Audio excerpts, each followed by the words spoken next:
ज्ञानेन तु तद्ज्ञानं येषां नाशित्मात्मनः तेषामादित्यवज्ज्ञानं प्रकाश्यते तत्परम। गीता आज भी प्रासंगिक है। ये कविता सिर्फ अर्जुन की ही नहीं, हर उस इंसान की है जो डर, मोह और परिणाम के दबाव में चुप है। जब काम शुरू करने से पहले ही दिमाग में हार जीत चलने लगे, तब समझ लो हमारा मन कर्म में नहीं, परिणाम की कैद में फंस चुका है।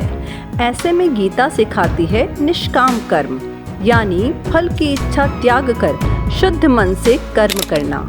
5वां अध्याय कर्म संन्यास योग एक कविता के रूप में। कर्म में फल इच्छा आने से अवरुद्ध कर्म गति हो जाती, फल की कोरी कल्पना में जगती बुद्धि सो जाती। उचित यही तज फल इच्छा, तुम कर्म तीर्थ में मग्न रहो, निष्काम कर्म की यात्रा में सदा स्वयंभू में संलग्न रहो।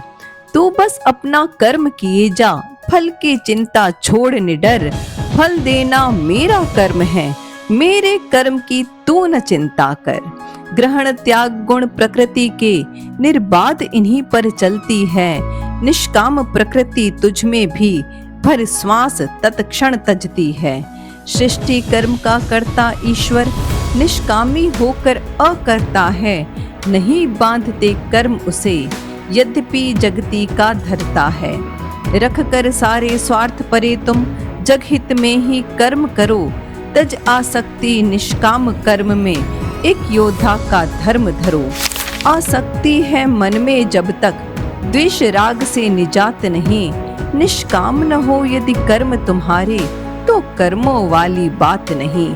चल शस्त्र उठा और बाण चला, ये तेरी मेरी बात नहीं, ये है एक धर्म युद्ध सखे, कोई चौसर की कूट बिसात नहीं।